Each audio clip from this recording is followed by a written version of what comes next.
The woman wants a trial separation. Her husband is trying to cope with it as best he can. Everything was obvious as soon as I entered the hallway. Something was upsetting Darla. She stood in the living room, wringing her hands and shifting her weight from foot to foot. I had seen her do this often enough in our 24 years of marriage to recognize trouble brewing. Darla returned home from work at the dental clinic half an hour before me. Usually, she would use this time to start dinner and change clothes. Today, however, she was in her work attire, and no pleasant smells wafted from the kitchen. When Darla deviated from her routine, something was amiss. "Dick, we need to talk," she began nervously. "Of course, dear," I replied softly, sinking into the chair. Now the ball was in her court. "What's wrong?" "I don't have an easy way to tell you this, Dick, so I'll just blurt it out. I want a separation and possibly a divorce," she boldly stated. "I think a trial separation will be better, but with an understanding that it may lead to divorce in the future." "All right, dear," I calmly replied. "I'll pack my things immediately." As I got up and headed towards our bedroom, I noticed Darla's jaw almost hitting the floor. I suppose she expected more discussion and questions from me. Throughout our marriage, I never ceased to find pleasure in reacting to situations differently than Darla anticipated. And to this day, she remains surprised. She was the predictable one, not me. If my immediate acceptance of her desire for a separation caught her off guard, my return to the living room less than a minute later with two large and fully packed suitcases by the door made her stagger. I placed the luggage by the door, pulled a piece of paper from my pocket, and handed it to Darla. "Here's my new address and phone number. You can still reach me on my mobile. I have only one requirement regarding our separation. If you engage in any sexual activity with anyone other than me, we will immediately proceed with divorce. If you're just trying to find yourself, as they say, we can reconsider when you've done that. I'm not okay with just a few times of casual sex with no consequences or repercussions, and then allowing you to decide you want me back," I warned. "One strike and you're out." Before Darla could speak, I pulled out my cell phone and dialed the number. Becky. "This is Dick. I was wondering if you'd like to meet me for dinner on Friday?" I asked. "You know the answer, Dick." Becky laughed. "I'll be there with bells on, but I might forget the lingerie." I chuckled, hung up the phone, opened the door, and grabbed my suitcases. I left Darla stunned and silent in the living room as I safely walked down the path to my car. Although it wasn't a fancy dinner, Becky and I enjoyed a good steak before heading back to my apartment. She had just brought me to my third orgasm when the phone rang on the bed. Holding me in her cozy love nest, Becky leaned over and picked up the receiver. "Hello?" she answered, holding her breath. "Darla? Can he call you back in a few minutes? He's a bit tied up right now, and he needs to relax a little. But I think I can help him unwind. Be a dear and give him half an hour, or, just in case the train arrives at the station a bit later than I expect, would that be all right?" With those words, Becky hung up the phone and with renewed energy began to work on me again. I continued to squeeze her bouncing breasts as she worked to take me where I so desperately needed to go. "Damn!" she exclaimed. I never realized how arousing it is to talk to a woman when her husband's big tool is inside me. I think I'm about to enjoy it again. This time, I joined Becky in the finale. I waited a few minutes for my heartbeat to return to normal, and Becky hurried off me. Then I leaned over to the phone and dialed the number that had been mine hours ago, my home number. "Hello," Darla practically shouted, answering even before the first ring ended. "Is that you, Dick?" "Yes, it's me, Darla.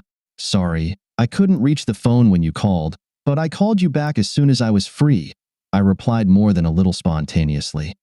"What the hell is going on, Dick?" demanded Darla.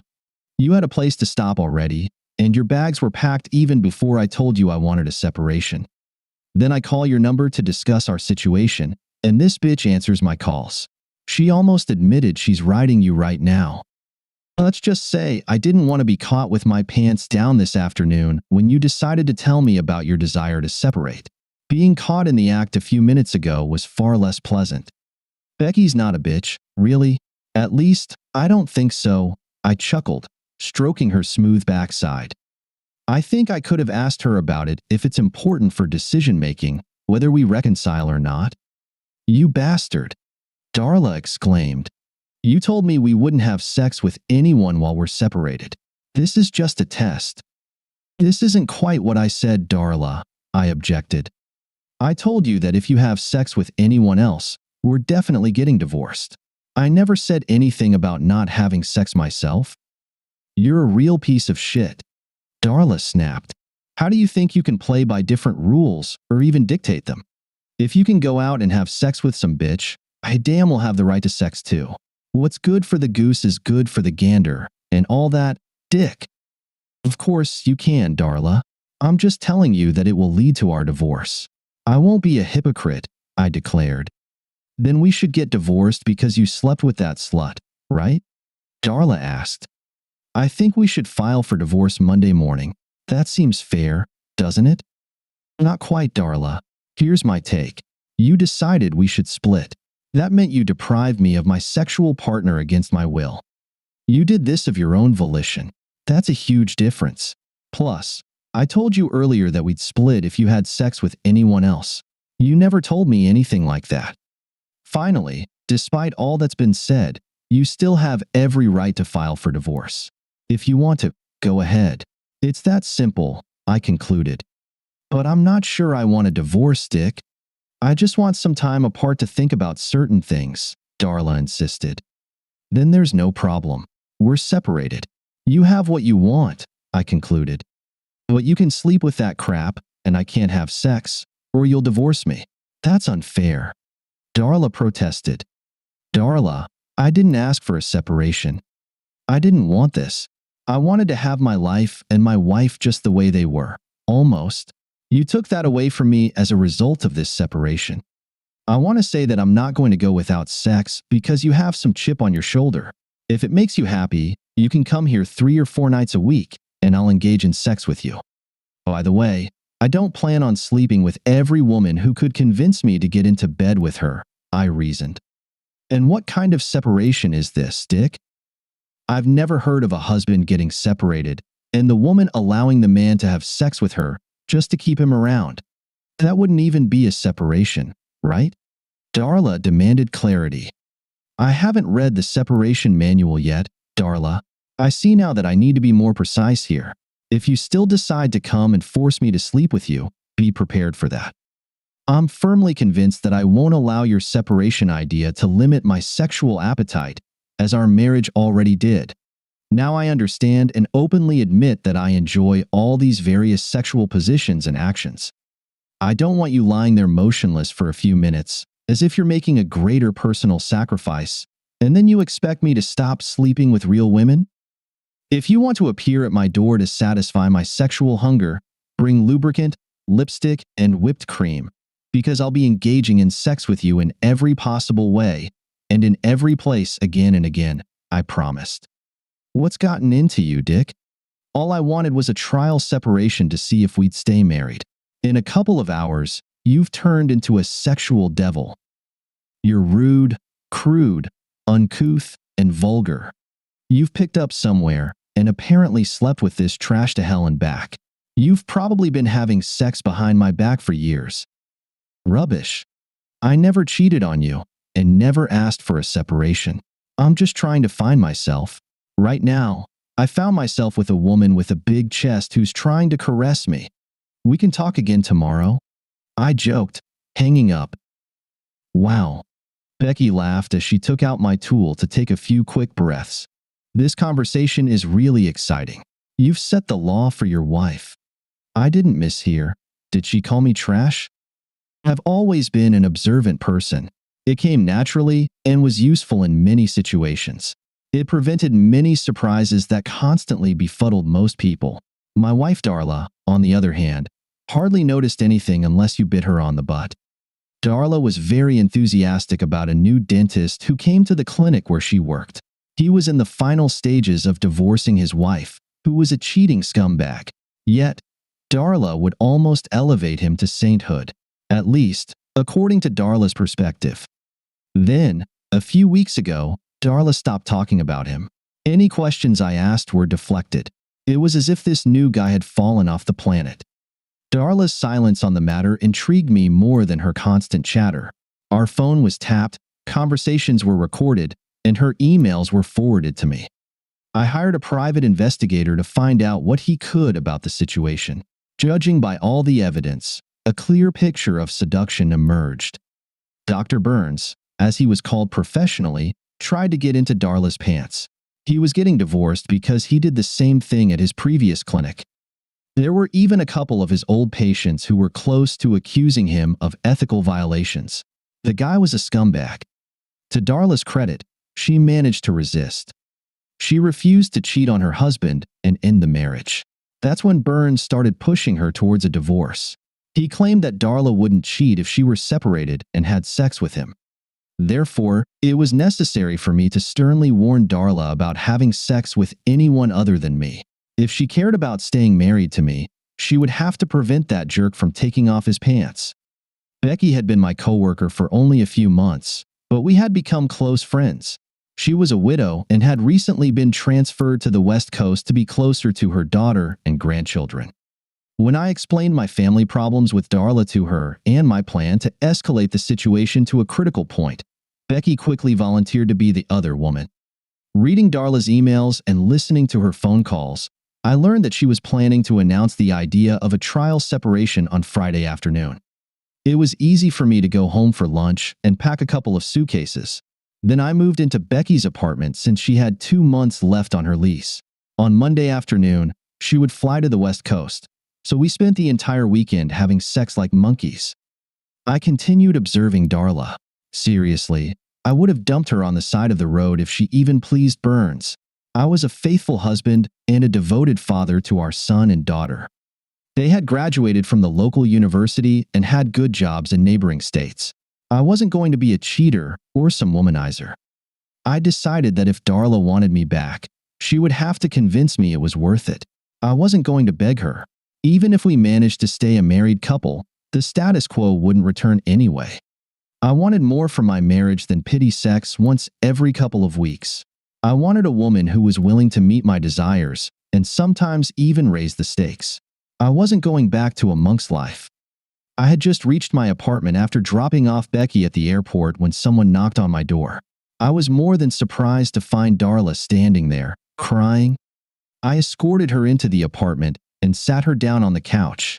I sat next to her and waited for her to speak. It took a couple of minutes, but eventually, she composed herself and told me what was bothering her.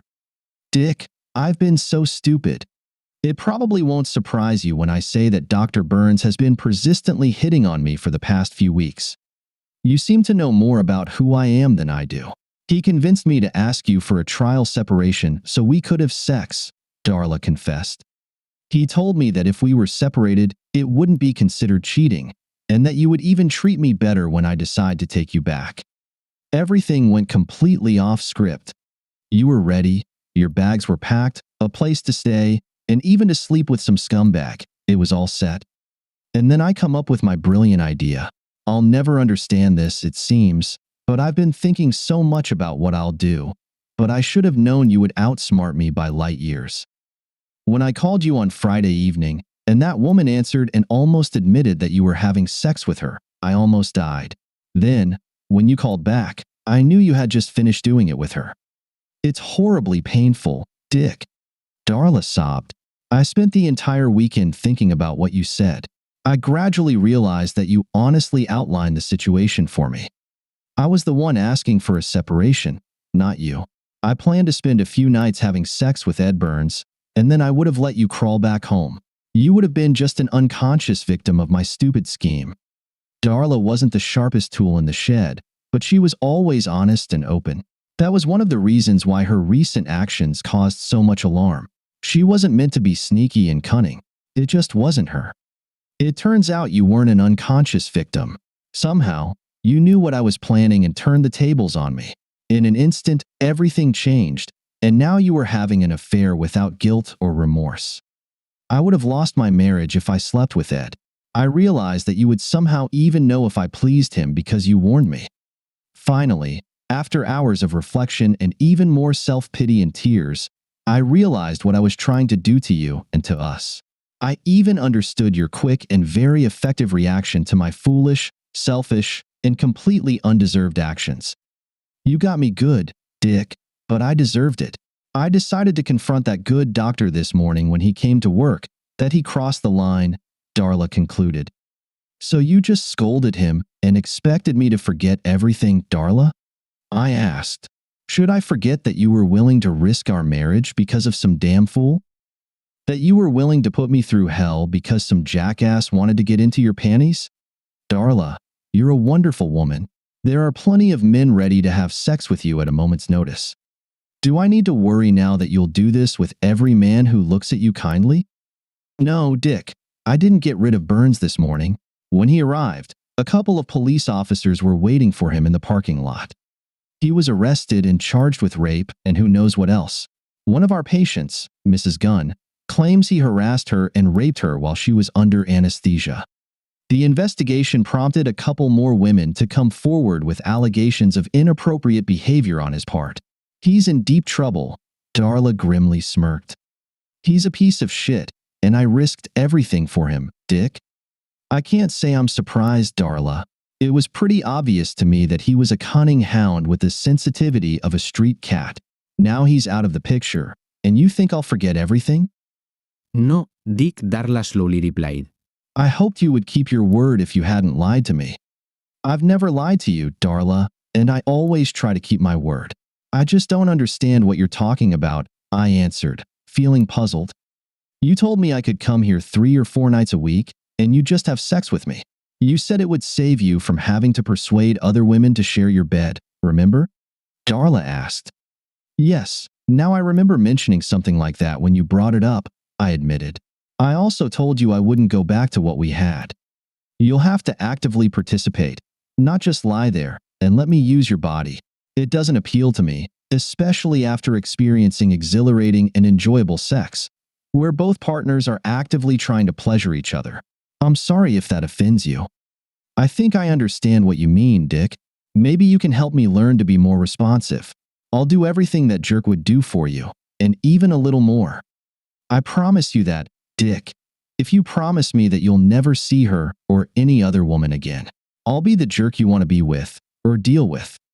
Becky was probably flying over Colorado at that moment and had no intention of ever coming back. I didn't know any other women who would let me use them, and I really loved Darla, so the decision was obvious to me. Agreed, Darla. I vowed. There will be no other women as long as you are my personal jerk. I emphasize the word personal. I won't even allow you to flirt with another man without my explicit permission. No problem, Dick, squealed Darla. I can't believe you're willing to give up that other woman for me, but I'm so glad you did. You won't regret this decision, Dick. I can't wait to become your little jerk and learn what I should have been doing with and for you for the past 20+ years. Oh, here's further proof that I'm serious, my dear. Having made this statement, Darla rummaged through her purse, took out lip gloss, lubricant, and whipped cream, and put it all on the table. Darling, is there any specific order in which you want to use these products? Darla seductively smiled.